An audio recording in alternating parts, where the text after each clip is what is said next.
கிறிஸ்துவுக்குள் பிரியமானவர்களே, கர்த்தராகிய இயேசு கிறிஸ்துவின் நாமத்தில் உங்களுக்கு வாழ்த்துக்கள் தெரிவித்துக் கொள்கிறேன்.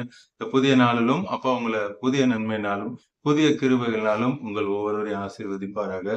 இன்றும் அப்பா உங்களோடு கூட பேச போகிற வார்த்தை ரூத் 2ஆம் அதிகாரம் 12ஆம் வசனம். Ruth 2nd chapter verse 12. உன் செய்கைக்கு தக்க பலனை கர்த்தர் உனக்கு கட்டளையிடுவாராக. இந்த காலை நேரத்துல அப்பா உங்களோடு கூட சொல்லுகிற வார்த்தை, உங்களுடைய செய்கைக்கு தக்க பலன் வரும் என்று சொல்லுகிறார். இத்தனை நாட்களாக, வாரங்களாக, மாதங்களாக, வருடங்களாக நீங்கள் செய்த காரியத்துக்கு உங்களுக்கு பலன் கிடைக்காம இருக்கலாம். இன்று பார்த்து கொண்டிருக்கிற கோடிக்கணக்கான அப்பாவுடைய பிள்ளைகள் உங்களை பார்த்து தான் சொல்றாங்க, நீங்க செய்யறதுக்கான, நீங்க போட்ட எஃபெக்டுக்கான பலன் நிச்சயமாய் வரும் என்று சொல்லுகிறார். எல்லா தடைகளையும் எல்லா போராட்டத்தையும் அகற்றிவிட்டு நிச்சயமாய் உங்களுக்கு பலன் வரும் என்று சொல்லுகிறார். உங்கள் அழுகையின் பள்ளத்தாக்கை மாற்ற அப்பாவுக்கு வல்லமை உண்டு. உங்கள் வாழ்க்கையில என்ன பிரச்சனைகள் போராட்டங்கள் இருக்கிறதோ அதை எல்லாவற்றையும் மாற்றி நீங்கள் செய்வதை வாய்க்க வைக்க தேவனுக்கு வல்லமை உண்டு. இந்த காலை நேரத்தில் அதான் அப்பா சொல்றாங்க, எல்லாவற்றிலும் நான் உங்களுக்கு அற்புதத்தை கட்டளையிடுவேன் என்று சொல்லுகிறார். இஸ்ரவேலின் தேவனாகிய கர்த்தருடைய செட்டைகளின் கீழ் அடைக்கலமாய் வந்த உனக்கு அவராலே நிறைவான பலன் கிடைப்பதாக. அப்பா கிட்ட வந்ததுனால உங்களுக்கு நிறைவான பலன் கிடைக்கும் என்று சொல்லுகிறார். அப்பாவை நம்பி வந்த ஒருவரும் வெட்கப்பட்டு போவதில்லை. தமிழ்நாட்டுல சொல்லுவாங்க, வந்தோரை வாழ வைக்கும் தமிழ்நாடுன்னு சொல்லி. ஆனா சர்வ வல்லமுள்ள தேவன் அப்பாவை நம்பி வந்த ஒருவரும் வெட்கப்பட்டு போவது இல்லை. அப்பா எனக்கு அடைக்கலம் வேண்டும் என்று சொல்லி அவருடைய செட்டைகளின் கீழ் மறைவாய் வந்த உங்களுக்கு நிறைவான பலனை தருவேன் என்று சொல்லி இந்த காலை நேரத்துல அப்பா உங்களோடு கூட சொல்றாங்க. சங்கீதம் 36ஆம் அதிகாரம் 7ஆம் வசனம். Psalms 36 verse 7. தேவனே, உம்முடைய கிருபை எவ்வளவு அருமையானது, அதனால் மனுபுத்திரர் உமது செட்டைகளின் நிழலில் வந்தடைகிறார்கள். இந்த காலை நேரத்துல அப்பா சொல்றாங்க, அப்பாவுடைய கிருபை அருமையானது. அப்பா நமக்காக தான் கல்வாரி சிலுவையில மரித்து 3ஆவது நாள் உயிரோடு எழுந்து இப்பொழுதும் நமக்காக நம்மோடு கூட இருக்கிறாங்க. அவருடைய கிருபை, என் பிள்ளைகள் நன்றாக வாழ வேண்டும், பூமியிலே நல்லா வாழணும், பரலோகத்துல என்னோடு கூட இருக்கணும் அப்படின்றதற்காக அவர் தம்முடைய ஜீவனையே கொடுத்த அவருடைய கிருபை மேலானது. இந்த கால நேரத்துல அப்பா சொல்றாங்க, உங்க பிசினஸ்ல இருக்கிற பிரச்சனையை மாற்ற அப்பாவுக்கு வல்லமை உண்டு. உங்க சரீரத்துல பலவீனங்கள் இருக்கு, டாக்டர்கள் டயக்னோஸ் பண்ணி உங்களுக்கு இந்த ப்ராப்ளம்னு சொல்லும் பொழுது உங்களுக்கு அதை கேட்கும் பொழுதே பயமா இருக்கு. டாக்டர்கள் சொல்வது பொய் அல்ல, அவர்கள் சொல்வது அவங்கள பார்த்து கண்டுபிடிக்கிறதுல வரது அவங்க சொல்றாங்க. ஆனா அதை மாற்ற ஏசப்பாவுக்கு வல்லமை உண்டு. டாக்டர்கள் கடைசியா கிரிட்டிக்கல் பொசிஷன்ல சொல்ற வார்த்தை என்ன? உங்க கடவுளை வேண்டிக்கோங்கன்னு சொல்லுவாங்க. அதை தான் நான் முதல்ல சொல்றேன். முதல்ல ஏசப்பாவை தேடுங்க. முதலாவது தேவனுடைய ராஜ்யத்தையும் அவர் நீதியும் தேடுங்கள், அப்பொழுது இவைகள் எல்லாம் உங்களுக்கு கூட கொடுக்கப்படும். அப்பாவை தேடும் பொழுது, அப்பாவுடைய கிருபைக்கு நீங்கள் காத்திருக்கும் பொழுது உங்களுடைய பிரச்சனைகளை மாற்றுவார், போராட்டத்தை மாற்றுவார், உங்க வியாதியை மாற்றுவார், உங்க வறுமையை மாற்றுவார், உங்க தரித்திரத்தை மாற்றுவார். இன்னும் என்னென்ன காரியத்துல எல்லாம் நீங்க லேக்னஸா இருக்கிறீங்களோ எல்லாவற்றையும் சஃபிஷியண்டா மாற்ற தேவனுக்கு வல்லமை உண்டு. அதனாலதான் இங்க சொல்றாங்க, அதனால் மனுபுத்திரர் உமது செட்டைகளின் நிலையிலே வந்தடைகிறார்கள். எல்லோரும், பூமியில் இருக்கிற ஜனங்கள் எல்லாரும் உம்முடைய செட்டைகளின் கீழ் வந்து அடைகிறார்கள். சங்கீதம் 91 4ஆம் வசனத்துல, Psalms 91 verse 4ல, அவர் தமது சிறகுகளாலே உன்னை மூடுவார். அப்பா சொல்றாங்க, அவருடைய சிறகுகளாலே உங்களை மூடுவாங்க. உங்களுடைய பிரச்சனைகள் போராட்டத்துல பிசாசு அநேக உபாய தந்திரங்களை செய்வான். உங்களுக்கு விரோதமா அநேக மந்திர தந்திரங்கள் வரலாம், கிரியைகள் வரலாம், பிசாசுகள் எதிர்த்து நிற்கலாம். அது எதுவுமே உங்களை தாக்காதபடி இந்த காலை நேரத்துல அப்பா சொல்றாங்க, அவருடைய சிறகுகளாலே உங்களை மூடுவாங்க. அதை தாண்டி எந்த பிசாசாலையும் வர முடியாது, யாராலையும் வரவே முடியாது. இந்த காலை நேரத்துல அப்பா சொல்றாங்க, உங்களுடைய பிரச்சனைகள் மாறும், உங்கள் போராட்டங்கள் மாறும், உங்கள் வறுமைகள் மாறும், உங்கள் தரித்திரங்கள் மாறும், உங்கள் குழந்தையின்மை என்ற காரியம் மாறும். என்னென்ன காரியம்லாம் நீங்க இல்லை இல்லை என்று சொல்லுகிறீர்களோ அது எல்லாம் நிறைவாய் அப்பா தருவேன் என்று சொல்றாங்க. அவர் செட்டைகளின் அடைக்கலம் புகுவாய், அவருடைய சத்தியம், அப்பாவுடைய வார்த்தை உங்களுக்கு பரிசையும் கேடகமா, கேடகம்னா தடுக்கிறது. அப்பா உங்களுக்கு கேடகமா இருப்பேன் என்று சொல்லுகிறார். எந்த காரியமும் உங்களை அணுகாதபடி அவரே உங்களுக்கு கேடகமாக இருந்து, நான் என் பிள்ளைகளை பாதுகாப்பேன் என்று சொல்லுகிறார். இந்த காலை நேரத்துல பார்த்து கொண்டிருக்கிற கோடிக்கணக்கான அப்பாவோட பிள்ளைகள் உங்கள பார்த்து தான் சொல்றாங்க, நான் உங்களுக்கு கேடகமா இருக்கிறேன் என்று சொல்றாங்க. அதே ரூத்ல 3ஆம் அதிகாரம் 10, 11 வசனங்கள். Ruth 3rd chapter verse 10 and 11. அதற்கு அவன், மகளே, நீ கர்த்தரால் ஆசீர்வதிக்கப்படுவாயாக. இந்த காலை நேரத்துல அப்பா பார்த்து கொண்டிருக்கிற கோடிக்கணக்கான அவருடைய பிள்ளைகள் உங்களை பார்த்து தான் அப்பா சொல்றாங்க, நீங்க கர்த்தரால் ஆசீர்வதிக்கப்பட்டவர்கள். அதனாலதான் இந்த காலை நேரத்துல அப்பாவோட வார்த்தைய கேட்டுக்கொண்டு இருக்கிறீங்க. இன்னைக்கு பூமியில எவ்வளவு மக்கள் இருக்காங்க, அவங்க இந்த வார்த்தையை கேட்கல. ஏன் கேட்கல? அப்பா இன்று உங்களை தான் ஆசீர்வதிக்க வேண்டும் என்று சொல்லி தீர்மானம் பண்ணிருக்கிறார். நிச்சயமாக இன்று பார்த்து கொண்டிருக்கிற கோடிக்கணக்கான அப்பாவுடைய பிள்ளைகள் எல்லாரையும் தான் சொல்றாங்க, உங்களை அப்பா ஆசீர்வதிக்க போறாங்க. நீ தரித்திரரும் ஐஸ்வர்யவான்களுமான வாலிபர்கள் பிறகே போகாததினால். இங்க அப்பாவோட வார்த்தை அருமையா சொல்றாங்க. பிரச்சனைகள், போராட்டங்கள் வரும் பொழுது அப்பாவை விட்டு வேற எங்கேயும் நீங்க ஓடாம, எங்க அப்பா எனக்கு அற்புதம் செய்வாங்கன்னு சொல்லி அவரே நம்பி நீங்க காத்திருக்கீங்க பாருங்க.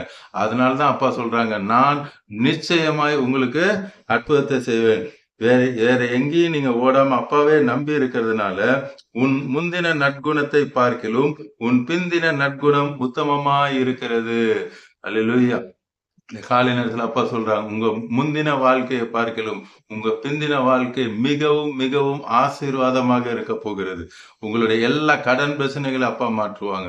உங்க பிசினஸ்ல இருக்கிற எல்லா பிரச்சனைகள், போராட்டத்தை அப்பா மாற்றுவாங்க. எல்லாவற்றிலையும் உங்களை செழித்து இருக்க பண்ணுவாங்க. உங்க பிள்ளைகளுக்கு இப்போ நீங்க பார்த்து கொண்டு இருக்கீங்க, உங்க பிள்ளைகளுக்கு ஹைப்பர் ஆக்டிவ் இருக்குன்னு சொல்லி வேதனையோடு கூட பார்த்து கொண்டு இருக்கிறீங்க. அப்பா உங்களுக்கு நேரா தான் சொல்றாங்க, இன்று உங்க பிள்ளைக்கு அப்பா சுகம் தராங்க. அந்த ஹைப்பர் ஆக்டிவ் எல்லாவற்றையும் எடுத்து போட்டு நார்மல் சைல்டா மாத்துவேன் என்று சொல்றார். அப்பா தீர்க்க தரிசனமாய் உங்களோடு கூட தான் பேசிக் கொண்டிருக்கிறார். இன்று அந்த ஹைப்பர் ஆக்டிவை எடுத்து போடுகிறார். சர்வ வல்லமுள்ள தேவன் அவருடைய கரம் உங்கள் மேல் இருக்கிறது. குழந்தைக்கு இருக்கிற அந்த பிக்ஸ் ப்ராப்ளத்தை இப்போது எடுத்து போடுகிறேன் என்று சொல்லுகிறார். இன்று முக்கியமாக குழந்தைகளுக்கு என்னென்ன பலவீனங்கள் இருக்கிறதோ அதை எல்லாவற்றையும் இப்பொழுது நீங்க அப்பாவோட வார்த்தையை கேட்டு கொண்டிருக்கிற இந்த நேரத்துல அற்புதங்கள் நடந்து கொண்டிருக்கு. குழந்தைக்கு பேசக்கூடாதபடி திக்கு நாவாக இருக்கிறது, அதையும் இப்பொழுதே அப்பாவோட வார்த்தையை கேட்டு கொண்டிருக்கிற இந்த நேரத்துல அந்த திக்கு வாய், மந்த நாவ் எல்லாவற்றையும் எடுத்து போடுகிறார். நல்லா சரளமா பேசுகிற அந்த நாவை இப்பொழுது அப்பா தராங்க. ஏசப்பா அற்புதங்களை செய்கிற தேவன். நீங்க அவரை நம்பி வந்திருக்கிறதுனால அவர் உங்களை கைவிடவே மாட்டாரு. 11ஆம் வசனம் verse 11. இப்போதும் மகளே, நீ பயப்படாத. பார்த்து கொண்டிருக்கிற உங்களை பார்த்தா சொல்ல, நீ பயப்படாதே, உனக்கு வேண்டியபடியெல்லாம் நான் செய்வேன் என்று சொல்லியிருந்தேன். காலை நேரத்தில் அப்பா சொல்றாங்க, உங்க என்னென்ன பிரேயர் ரெக்வஸ்டோட இன்னைக்கு அப்பாவோட வார்த்தையை கேட்டுக்கொண்டு இருக்கிறீங்களோ, அப்பா சொல்றாங்க, உனக்கு வேண்டியபடி எல்லாம் நான் செய்வேன். காலை நேரத்துல என்னென்ன ப்ராப்ளமா இருந்தாலும் சரி, நீங்க நினைச்சிருக்கலாம், இதுல இருந்து எனக்கு ஒரு விடுவு காலம் வரவே வராது, நான் இதோட முடிஞ்சிச்சு, இனிமேல் ஒரு அற்புதமே நடக்காதுன்னு சொல்லி நீங்களே அந்த ஃபைலை க்ளோஸ் பண்ணிருக்கலாம். இன்றைக்கு அப்பா அந்த ஃபைலை தூசியை தட்டி எழுப்பி அற்புதத்தை செய்யறாங்க. உங்க பிசினஸ் அவ்வளவுதான், முடிஞ்சு போச்சு. கடன்காரர்கள் நெருக்குறாங்க, உங்க வாகனத்தை சீஸ் பண்ணிட்டாங்க, உங்க பொருட்கள் எல்லாம் சீஸ் பண்ணிட்டாங்க. இனிமேல் என்னால ஏதாவது செய்ய முடியுமா அப்படின்னு சொல்லி நீங்க பயந்து கலங்கி திகைத்து கொண்டு பார்த்து கொண்டு இருக்கிறீங்க. என் குடும்பம் என்ன சூழ்நிலை ஆகுமோ என்று சொல்லி பயந்து பார்த்து கொண்டிருக்கீங்க. உங்களுக்கு தான் அப்பா சொல்றாங்க, எல்லாவற்றையும் மாற்ற அப்பாவுக்கு வல்லமை உண்டு. ரூத்துக்கு ஏன் இந்த அற்புதத்தை அப்பா செய்தாங்கன்னா, கடைசி ஒரு வசனம் பார்த்து நம்ம ஜெபிக்கலாம். 1ஆம் அதிகாரம், அதே ரூத்துல 1ஆம் அதிகாரம் 16ஆம் வசனம். Ruth 1st chapter verse 16. அதற்கு ரூத், நான் உம்மை பின்பற்றாமல் உம்மை விட்டு திரும்பி போவதை குறித்து என்னோட பேச வேண்டாம். நீர் போகும் இடத்திற்கு நானும் வருவேன், நீ தங்கும் இடத்திலே நானும் தங்குவேன். உம்முடைய ஜனம் என்னுடைய ஜனம், உம்முடைய தேவன் என்னுடைய தேவன் என்று சொன்னார். அல்லேலூயா. அந்த ரூத் யாருன்னா மோவாபிய ஸ்திரீ. இஸ்ரவேலர்களுக்கு மோவாபிய ஸ்திரீனா அருவருப்பானவர்கள். மோவாபிய ஸ்திரீக்கும் இஸ்ரவேலருக்கும் ஒத்தே வராது. அது ஒரு பெரிய சப்ஜெக்ட், அதுக்குள்ள போக விரும்பல. இந்த காலை நேரத்துல அப்பா உங்களோடு கூட பேசுறாங்க. ரூத் சொல்றாங்க நகோமியை பார்த்து, உன்னுடைய கடவுள் என்னுடைய கடவுள். அதனாலதான் ஏசப்பா அற்புதத்தை செய்தாங்க. இந்த காலை நேரத்துல நீங்களும் ரூத் சொன்னது போல சொல்லுங்க, உம்முடைய கடவுள் என்னுடைய கடவுள். நான் உங்கள தான்ப்பா பின்பற்றுவேன். எனக்கு உம்மை தவிர வேற கதியே இல்லை. எனக்கு நீர் மாத்திரம் போதும் என்று சொல்லி, உள்ளத்தின் ஆழத்திலிருந்து இயேசுவே எனக்கு நீர் தான் வேண்டும். எனக்குள்ள வாங்க, என் வாழ்க்கைக்குள்ள வாங்க, என் குடும்பத்துக்குள்ள வாங்கன்னு சொல்லும் பொழுது, இன்று உங்க வாழ்க்கைக்குள்ள, உங்க குடும்பத்துக்குள்ள அப்பா வந்து எல்லா தரித்திர சூழ்நிலைகளையும், எல்லா பிரச்சனைகள், போராட்டங்கள், சமாதானமின்மை எல்லாவற்றிலிருந்து இந்த காலை நேரத்துல அப்பா உங்களுக்கு விடுதலை தரப்போறாங்க. இப்பொழுதும் உண்மையாக உள்ளத்தின் ஆழத்திலிருந்து அப்பா கிட்ட, அப்பா நீங்க இருதயத்துக்குள்ள வாங்கன்னு சொன்னா, இன்றைக்கு உங்க இருதயத்துக்குள்ள வந்து உங்கள் பிரச்சனைகள், போராட்டங்கள் எல்லாவற்றையும் அப்பா மாற்றி போடுவாங்க. இப்பொழுதும் கண்களை மூடி கல்வாரி சிலுவை நோக்கி பார்க்கலாமா? அன்பின் பரலோக தகப்பனே, இந்த காலை நேரத்துல உங்களுடைய பிள்ளைகளோடு கூட நீங்க பேசுனீங்கப்பா. இப்பொழுதே இந்த நொடியே அவர்கள் வாழ்க்கையில அற்புதங்கள், அடையாளங்கள் நடந்து கொண்டிருக்கிறதுக்காய் ஸ்தோத்திரம்.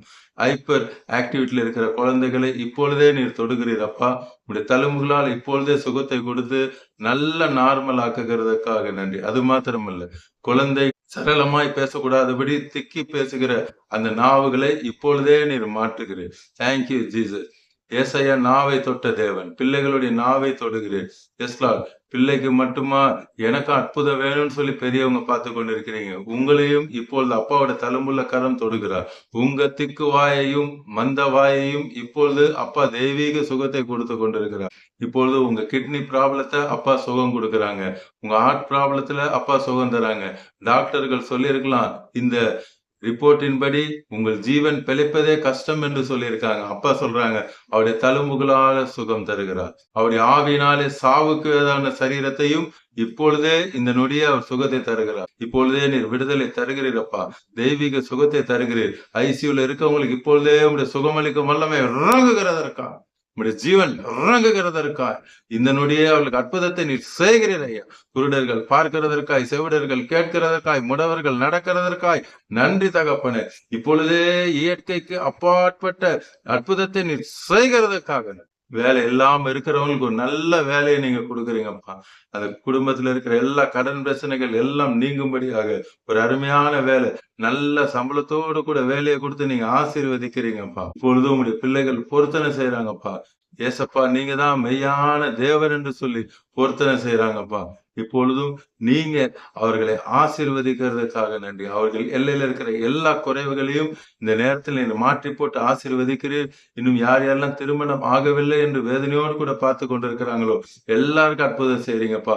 ஏற்ற துணை உண்டாக்கி கொடுக்கிறதுக்காக ஸ்தோத்திரம். அதே போல திருமண வேலைகள் செய்து கொண்டிருக்கிற உங்களுடைய பிள்ளைகளையும் நீர் நோக்கி பார்க்கிறீர். அவளுக்கு தேவையான பண தேவைகள், பொருள் தேவைகள் எல்லாவற்றையும் நீர் கொடுத்து ஆசீர்வதிக்கிறீரப்பா.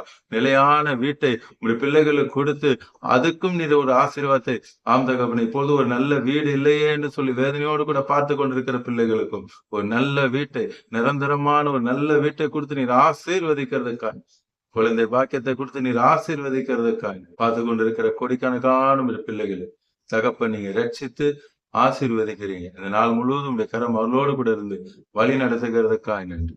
இயேசு நாமத்தில் ஜெபிக்கிறேன் நல்ல பிதாவே. ஆமென், ஆமென். தொடர்ந்து பாருங்க, அப்பாவோட வார்த்தையை கேளுங்க, அநேகருக்கு ஷேர் பண்ணுங்க. எல்லோரும் ரட்சிக்கப்படட்டும், ஆசீர்வதிக்கப்படட்டும். உங்களுக்கு பிரேயர் பாயிண்ட்ஸ் இருந்தா கமெண்ட்ஸ்ல போடுங்க. உங்களுக்காக ஜெபிப்பேன். ஏசப்பா உடனே உங்களுக்கு அற்புதம் செய்வாங்க. அதே கமெண்ட்ஸ்ல எனக்கு ஏசப்பா அற்புதம் செஞ்சுட்டாங்க நீங்க சாட்சி சொல்லுவீங்க. God bless you. Praise the Lord.